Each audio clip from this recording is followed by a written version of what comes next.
Are companies investing enough to develop their procurement teams? Well, a lot of people may argue no.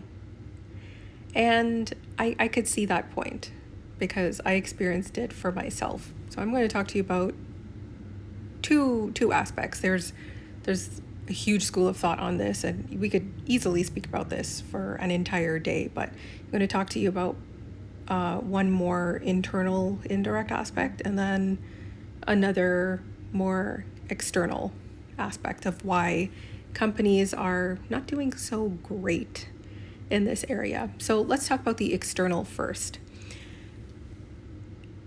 Development of procurement teams doesn't necessarily mean education. I find more and more development of a procurement team and to be a top tier procurement professional requires experience. So you can develop experience easily. You could have real large project experience within 5 years, but it's about your preparedness for that. I felt like I wasn't properly supported a lot of the time in some of my roles. I know when I first started in procurement, I accidentally fell into the role. And I was literally thrown in, and it was sink or swim. I remember going through the job day to day on the phone with one of the buyers at the head office. She would literally sit on the phone and walk me through the steps as I was doing it. That's how I learned procurement. My formal education came like years. We're talking probably at least 7 years after I started procurement that I attempted to formalize my education specific to this profession. Here's the thing that helped me develop. So let's talk about the external side of things. Is being able to do business with different types of companies and also cross-border. If you're familiar with the Canadian trade agreements, the trade agreements require you to reduce and even eliminate any barriers to access to doing business with the government. So anybody from around the world, provided they're not suspended, can submit a proposal and anybody can be awarded. So that's fairness, openness, transparency. It promotes the open competitive spirit of procurements.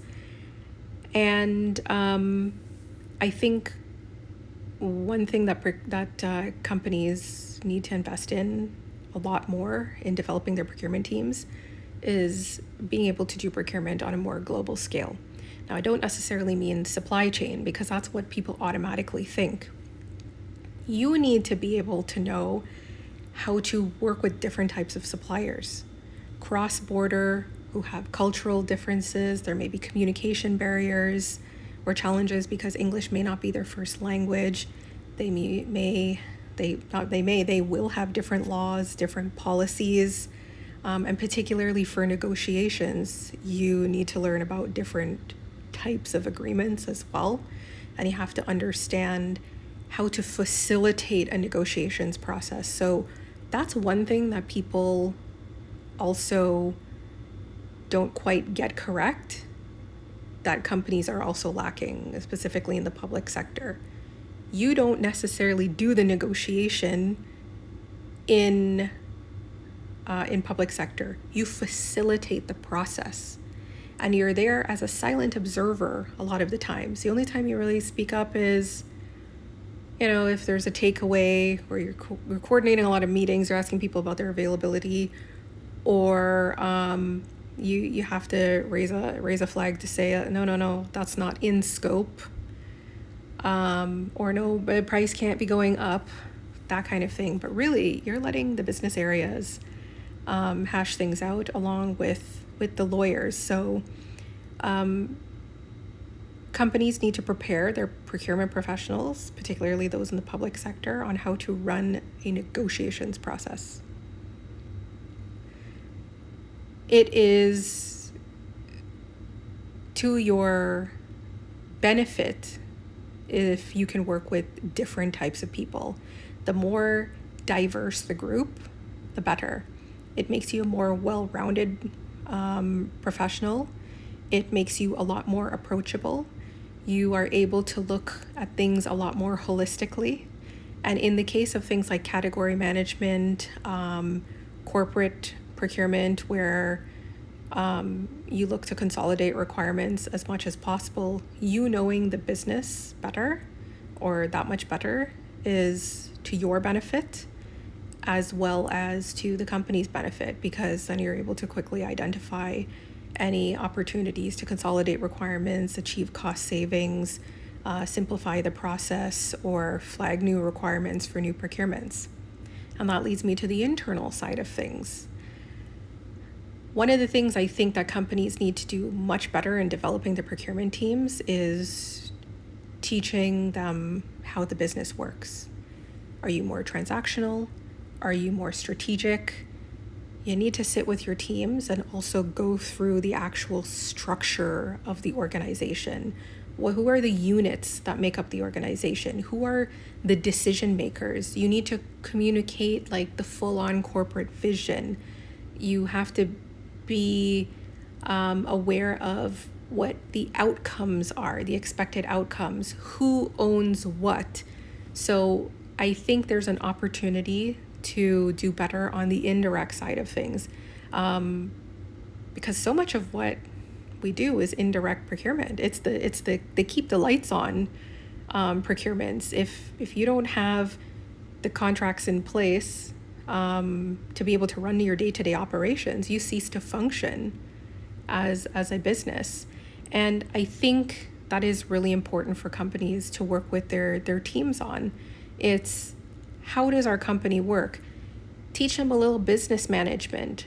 This is how decisions are made in our organization. This is how we determine what's a priority. Here's how we assess risk. And then you need to look at the business administration side of things, like how day-to-day things are run. Why did we choose to structure the organization this way? So, and it helps you understand the organization's overall roadmap a lot better, which is what procurement professionals do. You're executing on a roadmap, right? You're working towards something, and you procuring and awarding these contracts help achieve that. And I think that another thing that companies need to do better on in developing their procurement teams is working with different governance structures, and particularly in the public sector. So there's steering committees, there's organizations that have a board of directors. You need to understand who the chiefs are in your organization and any of the key players in senior leadership. These are the things that will take you a whole lot further. Learning how to assess these people's requirements and help them understand what their requirements are and show them how you're going to get them to the end result. Remember, when you're working with clients, you do not speak the same language. You know you're there for the same outcome. So I'm there to run your procurement and to get you the thing that you need, the service, the widget, the whatever. So we're all here for the same end result, but we need to be able to communicate to be able to get to the end result. So companies need to do a much better job of also developing their teams for that communication, internal and external. Teach them what those formats of communication may look like. You know, if a chief wants a 2-sentence email blurb as an update, or you need to contribute to a business case, or there's a briefing note going up the chain. Communication is key. If you don't understand the organization you're working for, then you don't understand what you're procuring. You won't be successful in negotiations because you're potentially leaving out critical aspects, and then it makes contract management that much harder. So just a couple of thoughts. It's a loaded topic, like I said, but there's certainly a long way to go. We're moving and changing, so we have to grow.